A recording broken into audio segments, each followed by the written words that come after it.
Y para mí es una alegría estar acá porque yo conocí Conin hace 20 años atrás.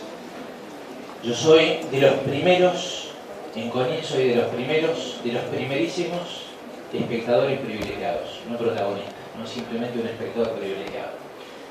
Lo conocí a Abel, con el cual, como diría él, fue un vínculo casi de fraternidad, en una sacristía de una pequeña capilla del barrio de la Garrobal de abajo. Y bueno, realmente, como siempre le digo, que cuando llegué a la capilla y lo vi a él que parecía vestido como si fuera un casamiento, atendiendo a un niño desnutrido, porque eso es parte de la terapia, ¿no? Tratar con dignidad a la gente, no poner una ropa rotosa para ir a atender a la gente. Entonces estaba ahí ocultándolo y la primera tentación mía fue decir: acá no hay lugar para los dos, esto es una sacristía, andá. Dice Chesterton que el mediocre es el que está delante de algo importante pero no se da cuenta. Afortunadamente no le dije eso, así que no quedé en mediocridad en ese momento. Y es una alegría para mí, 20 años después, me gustó mucho esta mañana cuando decían Tierra del Fuego, y o sea, iban diciendo los distintos lugares, las banderitas que se iban levantando, como esa semillita que empezó en aquel lugar empezó, y también es una alegría verla acá a Silvia y a Liliana, que están allí, las hijas de Hilda, que eran del barrio, de las primeras que colaboraron también en aquella iniciativa. Bueno, yo voy a hablar del amor, el concepto de amor, que es la caridad, y voy a hacer una pequeña introducción. La introducción la voy a hacer diciendo qué cosas aprendí yo de Conin. Para mí es un testimonio como espectador privilegiado. Yo aprendí que la desnutrición infantil es una enfermedad moral, creada por el hombre, y sus raíces son la falta de amor y responsabilidad. Es una enfermedad moral, es un problema moral. Las consecuencias, el síntoma, termina siendo físico o criminal, a lo mejor, pero no deja de ser un problema moral. Tiene que ver con el amor y la responsabilidad. Siempre me resultó tremendamente expresivo un ejemplo que ponía Abel de Monkeberg, cuando hacían experimentos con ratas gemelas. Las ponían en la misma habitación, la misma luz, el mismo sonido, la misma alimentación, la misma estimulación. Nada más que una rata, un científico la acariciaba 5 minutos por día, la mimaba. Entonces esa rata, 2 meses después, era más grande que la otra, era más vivaracha en su conducta, mientras que la otra era lánguida de conducta opa, y además si uno fotografiaba los dos cerebros, uno tenía todo el cerebro interconectado, y en cambio el otro era un cerebro prácticamente raquítico en su desarrollo. Entonces ahí, una cosa que aprendí es que además de la nutrición alimenticia, voy a decir cosas obvias, ¿no? Para ustedes, ¿no? Pero yo les voy a decir qué es lo que aprendí yo. Además de la nutrición alimenticia, existe algo que se llama nutrición afectiva. Así lo llamo yo. No sé por qué lo llaman estimulación afectiva, cuando para mí el término nutrición afectiva es mucho más expresivo, pero no quiero armar una discusión sobre eso aquí. Entonces, la enfermedad tiene que ver con la falta de amor y la falta de responsabilidad, como decían en la conferencia anterior. No se hace responsable la gente de los niños. Después, otra cosa que aprendí es que la terapia principal de Conin está basada en un agente sanitario que es la mamá y el papá. Uno dice, ¿quién es el principal agente sanitario de Conin? ¿Es la psicopedagoga, la nutricionista, el clínico, el pediatra? No. Lo que yo entendí es que el principal agente sanitario es la madre. Por lo menos así siempre me lo imaginé yo. Y el principal hospital no es la prevención, sino que es el hogar. Hay que sanear el hogar. Hay que purificar el hogar. Entonces, yo me imagino, yo ahora voy a decir algo que va a enojar a algunos rosarinos, ¿no? Porque me he encontrado con algunos rosarinos aquí, que no es habitual, pero varios de los que están aquí son hinchas de Newell's Old Boys. No es lo habitual. Yo soy hincha de Rosario Central, soy rosarino también. Tengo un primo que es cardiólogo, y un día lo visita, va un visitador médico a llevarle unos remedios, y le dice, vos no sabés lo que me pasó. Me asaltaron la casa y me la saquearon. Y me robaron el carnet de socio vitalicio de Newell's Old Boys. En Rosario, los que somos de Central, a los Newell's Old Boys los llamamos los pechos fríos, ¿no? Gente poco apasionada, gente que se fría. En cambio, los canallas, los de Rosario Central, somos la sangre caliente. Entonces el tipo decía, por eso decía que algunos iban a enojar. Pero yo describo un hecho simplemente, estoy describiendo lo que pasó. Entonces, esto me lo contó uno de Newell's Old Boys. Me dice, mi primo es de Newell's Old Boys y se torna con Newell's Old Boys. Me saquearon la casa y me robaron el carnet de socio vitalicio de Newell's Old Boys. Pero no, en realidad no me lo habían robado. Lo encontré 3 días después en el freezer de la casa. Dentro del freezer, el ladrón le había puesto de vuelta el carnet en el freezer. Bueno, entonces, eso contado por un año. Bueno, yo este ejemplo lo uso en las charlas de educación de los hijos. Lo suelo utilizar para decir que si yo, por ejemplo, doy una clase en la cual, por ejemplo, explico que el aborto es una acción intrínsecamente mala a los niños pequeños me van a escuchar, con interés me van a escuchar. Pero si eso mismo se lo dice su padre, eso ya cobra una fuerza intelectual afectiva distinta. O sea, yo todas las cosas que aprendí de mi padre, yo las tengo como un hincha de Rosario Central. O sea, están agarradas a mi alma. Yo, por ejemplo, soy antikantiano. O sea, en la filosofía soy adversario de Manuel Kant. ¿Por qué? Porque mi padre, una vez en una conversación a los 16 años, me explicó algunas cosas de Kant. Yo después estudiando filosofía las corroboré. Me parece muy buen hombre Kant, no tengo nada en contra de él. O sea, pero yo, de ahí en más, es imposible que alguien me transforme en kantiano porque es algo que lo llevo en la sangre. Las cosas que uno aprende de sus padres, las lleva en la sangre. Las cosas que uno aprende en el colegio, de los docentes, de los amigos. Yo, por ejemplo, aprendí a rezar el rosario en mi casa. Eso ya es algo que lo llevo dentro, algo que lo aprendí en la familia. No me lo enseñaron ni en el Opus Dei ni en ningún otro lugar. En cambio, las cosas que yo aprendo en otro lugar, y acá se enojan los hinchas de Newell's, para mí son verdades que son verdades de pecho frío. No tienen uno no las defiende con la misma fuerza. Bueno, entonces yo diría lo mismo aplicado a Connie. La mamá como agente sanitario. Si es la mamá la que le enseña a jugar al niñito, eso es otra cosa distinto a que si alguien lo hace como un voluntario u otra persona. Completamente distinto. Yo cuando entraba al hospitalito veía que le enseñaban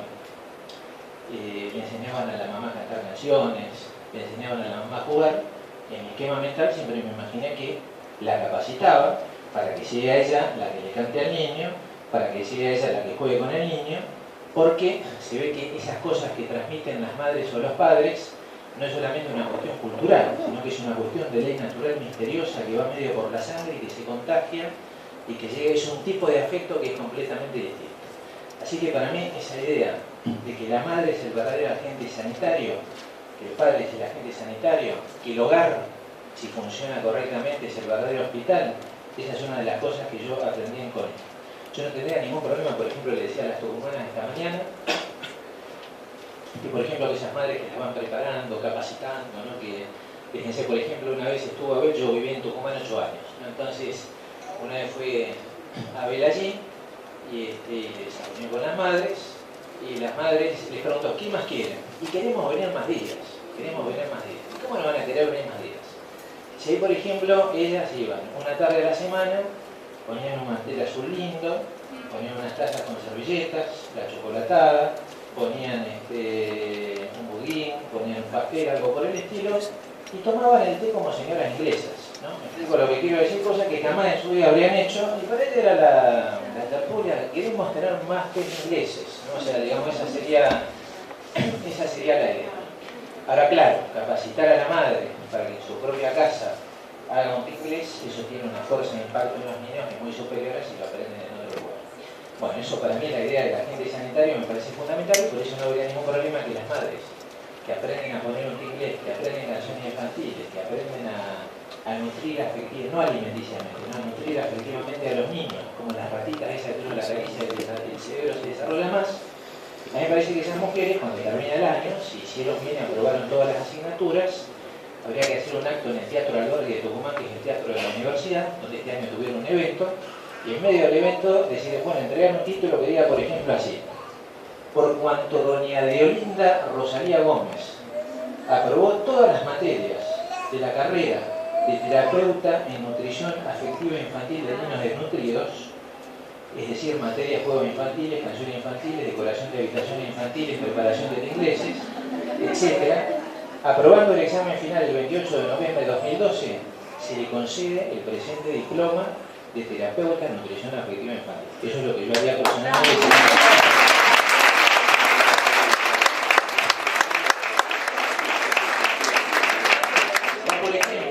Después, por ejemplo, yo les voy a decir, sí le voy a hacer una, no lo tomen como crítica, como una observación de lo poco que yo he visto de Conin.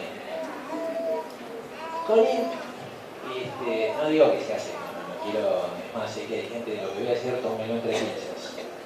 Falta trabajar con hombres, Es decir, yo las mujeres que conozco, que no son muchas las que conozco de aquí, que las conozco que están en esta reunión, todas, me las imagino esta noche en la fiesta, vestidas elegantes, ya pensando a lo mejor que se van a poner, etcétera, etcétera. Bueno, esas mismas mujeres, después uno las ve en el campo de combate. Las ve en el barro, las ve dándole charlas a las señoras, la ve enseñándole la mamadera, hablando con ella, haciendo de confesora o de psicóloga de ella, etcétera, etcétera. En cambio, la imagen que yo tengo de los varones es que los varones solo están acá. Después, en el campo de combate, sí, en la parte administrativa, buscar alimento en el banco de alimentos, o sea, en gestión. Pero eso, ir a darle una charla a los papás borrachos, de meterse a la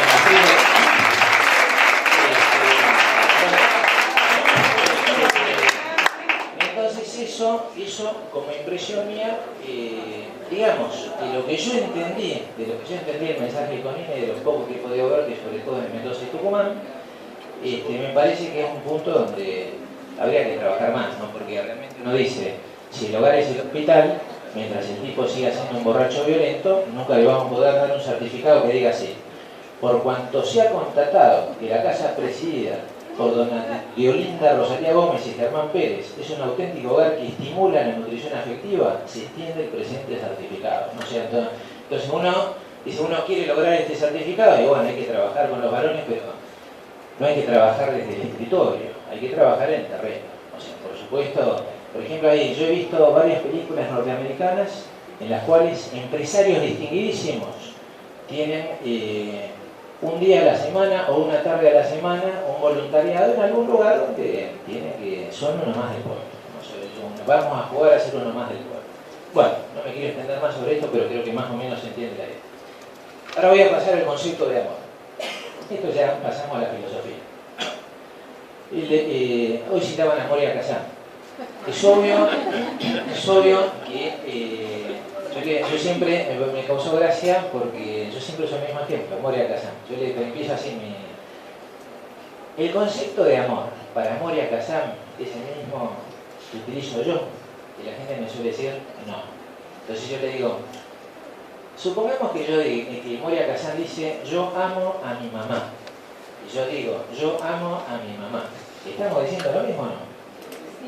Y pero la gente me dijeron que no, entonces ¿cómo el concepto de amor es el mismo? ¿Cómo es el mismo? Bueno, en fin, eso para armar un poco de tiempo. Vamos a ver algunas cosas sobre el amor.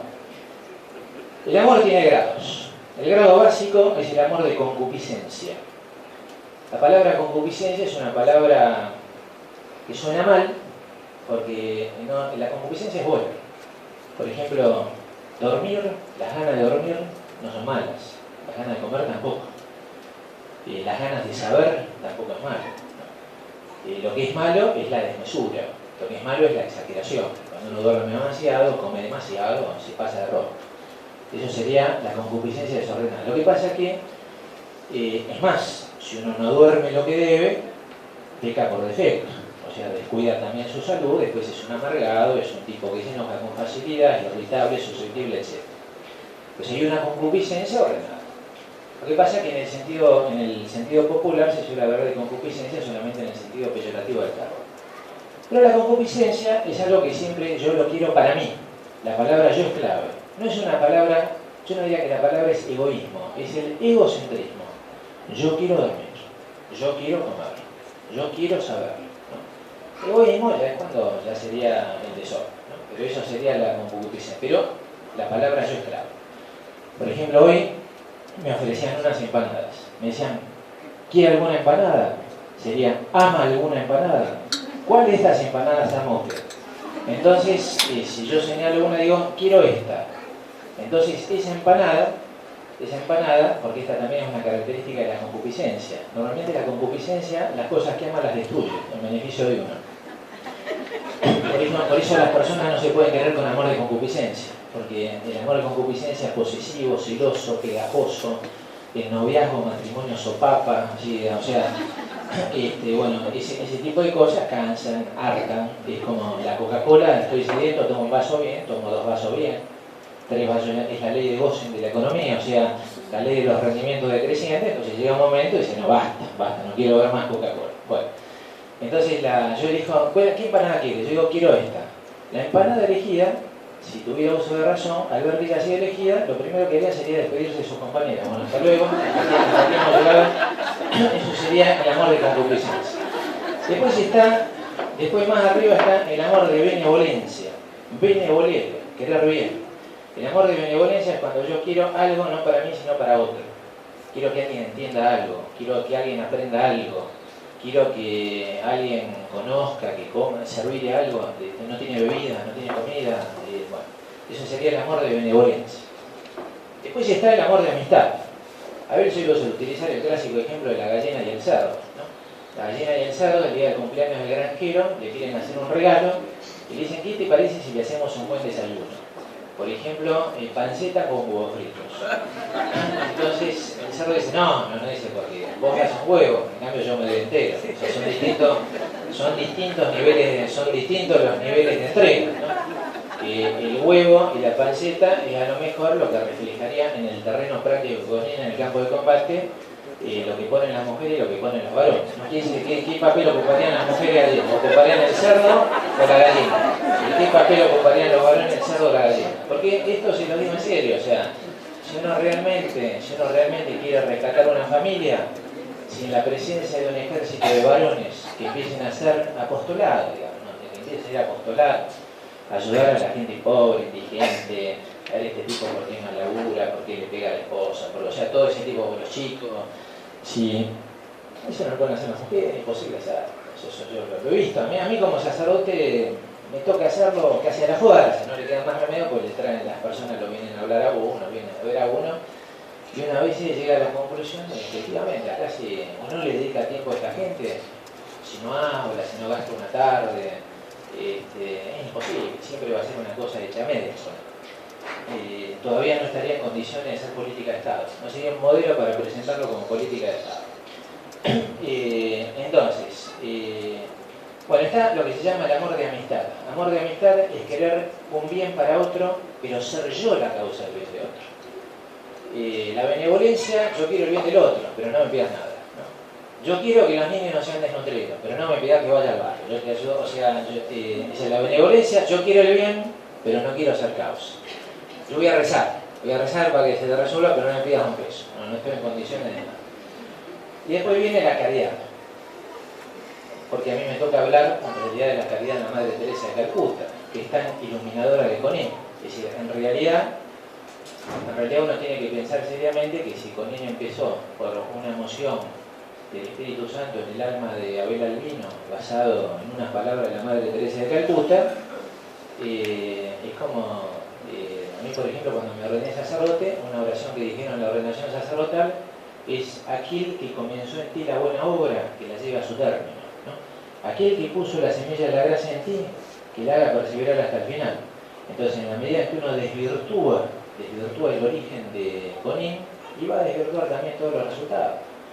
Dos cosas que apuntan hacia lugares distintos no pueden terminar en el mismo sitio, no necesariamente, es una cuestión obvia. Si vos te desvías del valor de la caridad, no vas a llegar muy lejos. Pero es importante precisar qué es la caridad. La caridad no es el amor de amistad. Yo muchas veces le pregunto a la gente, ustedes respondan mentalmente y van a ver que muchos se van a equivocar. Yo le pregunto a la gente, si me tuvieras que sintetizar la ley, el principal mandamiento que estableció Jesucristo, ¿cómo me lo sintetizaría? ¿Qué dijo Jesucristo? Lo que uno no tiene que descuidar nunca. Entonces muchos de ustedes a lo mejor pensarán en este momento una frase errónea, que es la siguiente. Jesucristo dijo, amarás a Dios sobre todas las cosas y al prójimo como a ti mismo. O sea que te quedaste en la ley judía, ¿no? Porque esa es la ley del Antiguo Testamento, ¿no? Porque Cristo dijo, un mandamiento nuevo os doy, amaos los unos a los otros como yo os he amado, en eso conocerán todos que sois mis discípulos. Ya con que amáramos con el amor del Antiguo Testamento, ya el mundo cambiaría totalmente, ¿no? Ya con que todos amaran a los demás con el mismo amor con que yo me amo a mí mismo, el mundo ya sería distinto, ¿no? Lo que pasa es que el amor que yo tengo por mí tiene muchos defectos. Yo muchas veces quiero para mí cosas que son malas. Muchas veces quiero el pecado, quiero cosas desordenadas, quiero cosas que después me arrepiento. Ahí está lo que decía San Agustín, yo hacía siempre lo que quería y siempre llegaba a donde no quería. Bueno, entonces uno muchas veces quiere cosas que no las puede querer para los demás. Entonces Cristo, vivo, dijo, no, se acabó eso. Un mandamiento no os doy, amaos los unos a los otros como yo os he amado, en eso conocerán todos que sois mis discípulos. Entonces, ¿qué hay que hacer? En el caso de los cristianos, hay que conocer bien la vida de Cristo, hay que transmitir la vida de Cristo, ¿no? Por ejemplo, acá tengo un librito. Vida de nuestro Señor Jesucristo. Es un libro que se escribió en el siglo pasado, traducido al francés, es una traducción francesa. Se escribió como texto de enseñanza en todas las escuelas del país y de Chile. Lo tradujo y lo publicó para que lo aprendan todos los chicos del país un sujeto que se llamaba Domingo Faustino Sarmiento. Domingo Faustino Sarmiento era la concepción de que la religión es un elemento de orden social. A lo mejor él tenía sus otras teorías. Domingo Faustino Sarmiento habría que sacudir el árbol y ver qué queda. Quedarán algunas cosas y otras no servirán, ¿no? Pero ¿cómo terminaba el librito Sarmiento? Fíjense cómo lo terminaba.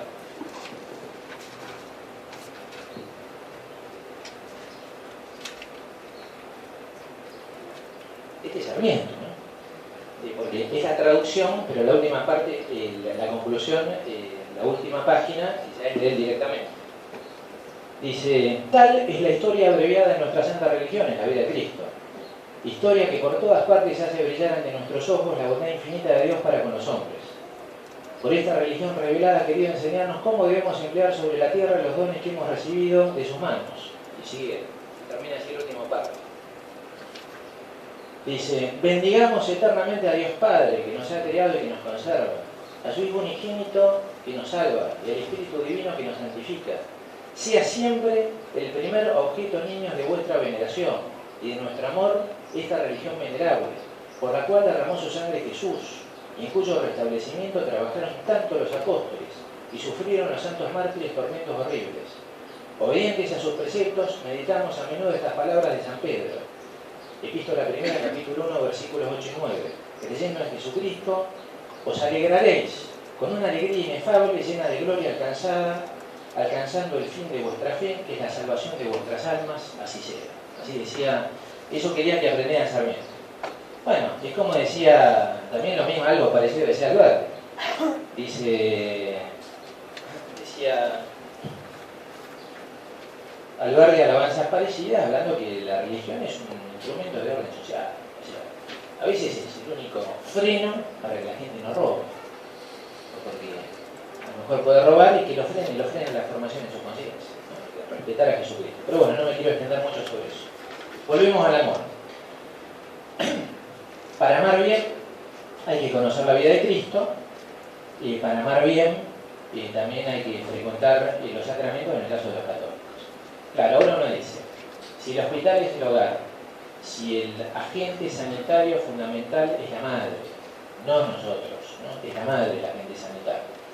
Si el padre es el agente sanitario, pero nunca aparece el padre. O sea, nunca aparece el padre porque se ve que no lo veremos padre. Alguna cosa pasará para que el padre no pare. Hoy veía el video y aparecía un padre. Por lo menos el padre que decía que estaba con bajo peso y lo trajimos y lo rescataron. Bueno, entonces, si el medicamento es el amor, digamos que la clave es amar con todas las fuerzas que nos tiene. Ahí viene el ecumenismo de Conín. Si yo soy católico, si la persona es católica, la que viene a Conín, yo tengo que decirle, viví bien tu fe, viví bien tu religión, casate por la iglesia. ¿Para qué me tengo que casar por la iglesia? Porque si vos no estás casado por la iglesia, metafísicamente es imposible que vivas el amor de caridad. Podrás vivir la benevolencia, la concupiscencia un poco, la amistad a lo mejor. Podrás querer a los demás como te querés a vos mismo, con tantas cosas malas que querés para vos, pero nunca vas a poder querer, no vas a poder perdonar lo imperdonable, no vas a poder amar a tus enemigos, no vas a ser paciente, y eso solamente lo vas a lograr si te casás. Si sos un evangelista y conocés la vida de Cristo, rezá. Sos un judío, usá los salmos. Acordate lo que dice acordate el Antiguo Testamento. En esto se reduce toda la ley y los profetas del Antiguo Testamento. Amar a Dios con todo tu corazón, con toda tu alma, con toda tu mente y con todas tus fuerzas, y al prójimo como a ti mismo. Sos un filántropo. Amás al hombre por el hombre. Y bueno, para mí se van bajando ya las garantías, pero bueno, es una cosa, o sea, si la persona cree en eso, que, o sea, no le puedo imponer, no puedo ponerle a la fuerza algo que él no cree. Pero, entonces, hay como grado. Y si yo, por ejemplo, amo con amor de caridad, y de paso un buen negocio, que es una buena propaganda para mí. Me explico, esto de amar es una buena propaganda. Si yo quiero ayudar en algo, me ofrecieron 5 instituciones, pero en cuál saco más, o sea, en cuál no me toca vivir aquello de que tu mano izquierda no sepa lo que hace tu derecha. Y bueno, está bien, o sea, ayuda, da dinero, da tus centavos, da todo lo que quiera, pero el amor va bajando y por tanto nos vamos alejando de aquel punto de comienzo de Conin, que es el fruto de la oración es el servicio, el fruto de la oración es el silencio, el fruto del silencio es la fe, el fruto de la fe es el servicio, el amor, el fruto del amor es el servicio, y el que no sirve para servir no sirve para nada. Entonces uno dice, bueno, si uno se aparta de esa expresión de la caridad, entonces Conin va a salir más tibio, o sea, va a ser una cosa más tibia. Bueno, después otra idea, amor y responsabilidad.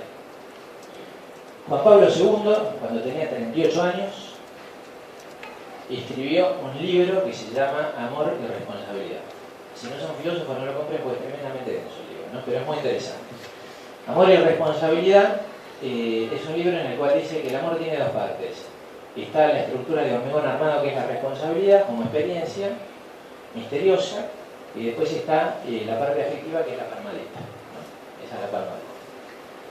Yo, por ejemplo, muchas veces lo explico del siguiente modo. Le pregunto a una señora, le digo, señora, si a su hijo le hiciera falta un riñón y fuese compatible al suyo, ¿usted se lo donaría?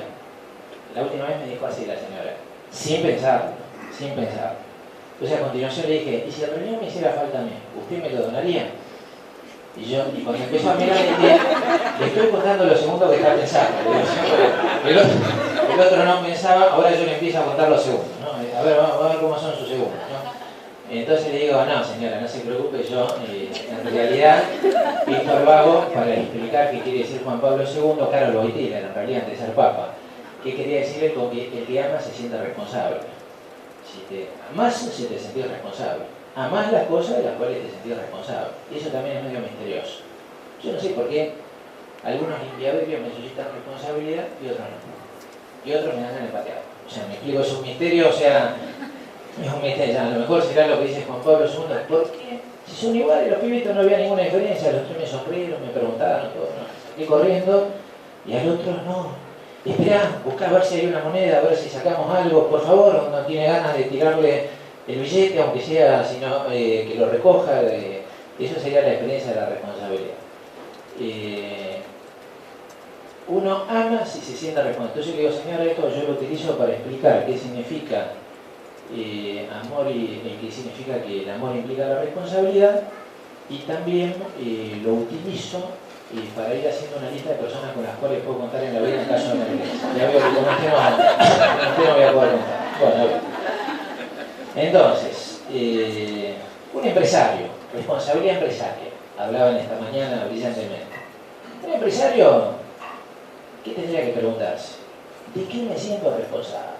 ¿De qué me siento responsable yo? ¿Por qué motivo el mensaje de Conin, sobre todo la conferencia que suele dar a ver por todo el país, conferencia inspirada, ¿no? Así como Händel dice que nunca quiso cobrar el aleluya, no cobrar un solo peso, porque dice, no, esto no es mío, esto viene de arriba, ¿no? ¿Por qué motivo esa conferencia hace que venga acá gente de Tierra del Fuego? Lo escuché una vez, aparece gente de Tierra del Fuego, lo escuché otro, no sé dónde, aparece un grupo ahora aquí. ¿Por qué motivo esos mensajes inspirados? Y porque suscitan responsabilidad en la gente.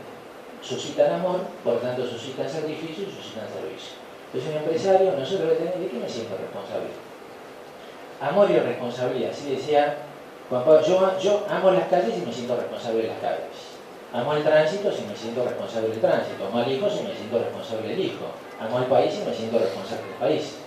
Amo mi religión si me siento responsable de la religión. Y si no me siento responsable, tiraré los papeles en la calle, haré cualquier desastre, cualquier cosa. Eso es amor y responsabilidad. Enamorarse. Voy a jugar con las palabras. Sería enamorarse. Darse por amor. Amar es dar. Amar no es recibir. Esa no es la caridad. Nunca amar es recibir. Recibir en todo caso es un modo de dar. Por ejemplo, uno puede escuchar sin atención. Uno en vez de escuchar puede oír. Eso no es amar. Uno le duele la cabeza e igual escucha. Eso es amar. Viene el chiquito, con el que está jugando al truco, con un amigo en una quinta, un asado, un día espléndido, y viene el chiquito y le dice, papá, acá está mi cuaderno de jardín de infante, quiero que lo vea. Él viene con todo el fideo pegado, el arroz pegado, el papel trasero, todo. ¿Papá, ver? Bueno, después lo veo. No, papá, ahora, después, no. Bueno, viene, dámelo. A ver, espera un segundito. Qué lindo. Tomá, o sea, anda tranquilo. Eso no es amar. O sea, amar no es recibir. ¿Cómo yo me voy a atribuir los méritos de otro? O sea, me dieron y me atribuyo el amor del otro. O sea, yo para atribuirme el amor tengo que haber hecho algo, tengo que haber dado algo. Entonces ahí aparecen las palabras receptividad, es una persona receptiva.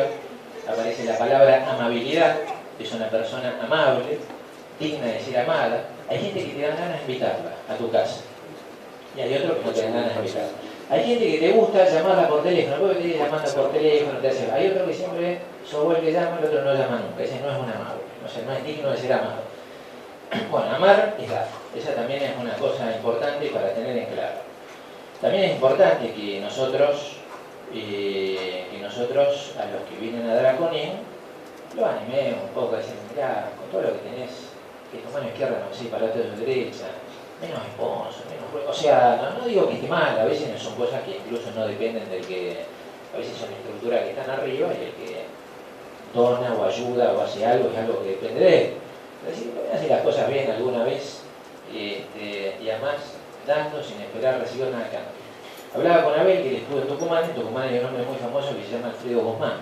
En realidad no es famoso, pero voy a quitar la palabra famoso. No es famoso, no tiene ninguna calle en Tucumán prácticamente. Puede ser que tenga alguna pequeña calle en Cerro Buena, le pregunto a las tucumanas o no. ¿Qué puede tener alguna cortada? A lo mejor. El Ingenio. Pero el Ingenio se llama Concepción. O sea, por eso digo, bueno, ¿y qué hizo el tipo? El tipo hizo la casa cuna, un edificio de una manzana y debe tener 20 metros de altura. Después hizo una escuela primaria, una escuela secundaria, 2.000 alumnos, gigantesca. Trajo una congregación religiosa de monjas para que la atiendan, financió él. Después el hogar de ancianos, 3 cuadras. Después leche pasteurizada para todos los niños de Tucumán en una zona de trabajo que se llama La Granja, para que todos los niños tengan leche. Después la estación experimental científica, que es un superinta decisivo para la historia de la industria tucumana, puesto por él que son edificios, y hectáreas, y trabaja incesantemente.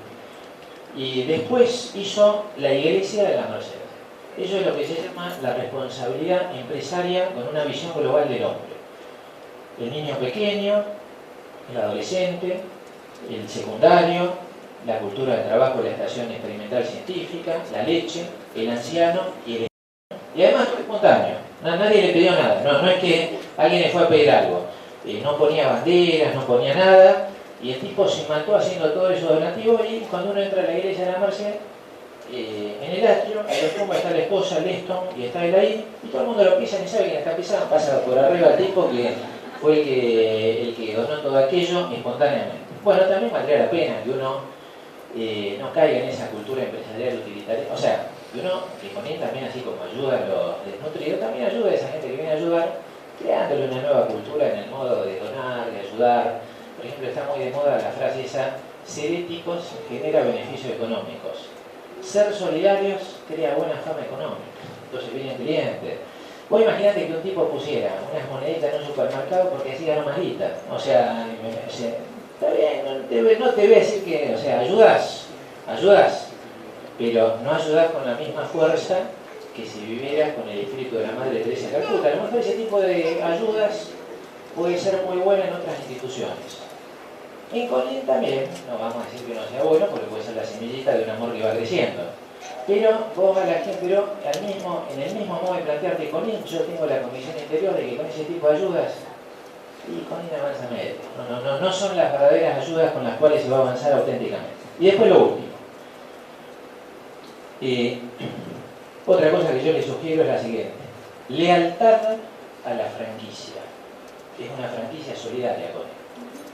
McDonald's tiene una franquicia, no hay franquicias, ¿no? Entonces, vos querés llevar nuestro nombre, esto es así. ¿Por qué es así? ¿Porque somos caprichosos? No, por los resultados.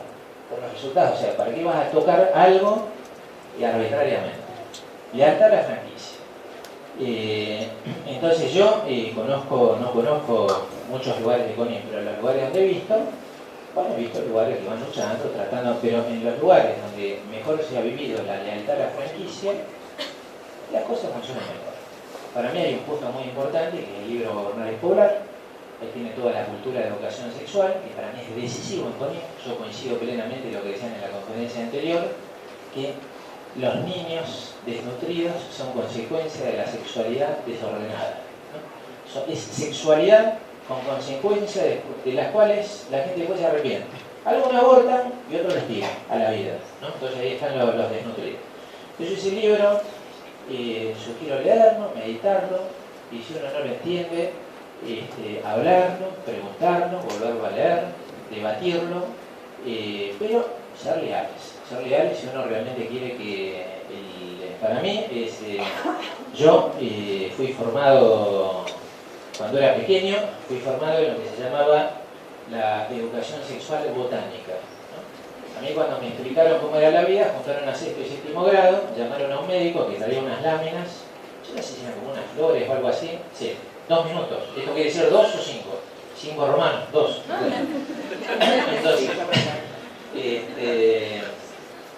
Entonces eran unas láminas en las cuales venía un bichito, era como la semillita, no sé qué cosa, y me acuerdo sí que había varios padres, había varios docentes, era un colegio de los hermanos maristas, ¿no?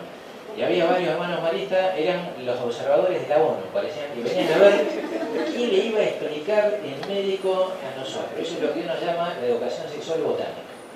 Actualmente asistimos a lo que algunos llaman, y ahí por ejemplo como Gobernar es Poblar se figura, la educación sexual veterinaria, ¿no? Ahora hemos pasado a decir cómo se hacen las cosas, no por qué ni para qué. En el esquema de la causa, el por qué, el qué y el para qué, eso marca la formación y la información. No puedo tener información, pero no saber para qué. Yo sé cómo se hace esto, no sé para qué o por qué. O sea, no conozco el por qué. La educación sexual es por qué, el qué y el para qué, ¿no? La causa eficiente, la causa material formal, la causa final. Bueno, entonces, para mí ese libro es un libro de educación sexual extraordinario. Es un libro que sería muy bueno ver cómo los hombres se lo pueden inculcar a los otros hombres para fomentar hábitos de dominio, que no haya una sexualidad violenta, que hace que la mujer no se sienta partícipe de ese fruto, lo sienta no como una violación, pero algo parecido, algo que va en la línea de lo indeseado. Y como es algo indeseado, tampoco se hace responsable el niño. Si en realidad esto fue un arrebato de la otra persona, tal vez un arrebato violento. Bueno, en fin, hay muchas reflexiones que hay en el libro que las considero importantes, pero a mí me parece que también el éxito de Conin va a quedar marcado siempre por la lealtad a la franquicia. Es decir, no es que no se puedan cuestionar o mejorar cosas, pero bueno, hablarlas, experimentarlas primero, tratar de ponerlas por obra, para mí ese es el mejor camino. Bueno, y después, muchas gracias por estos 20 años, en los cuales he sido un espectador, no un protagonista, pero soy un espectador privilegiado de Conin. Nada más que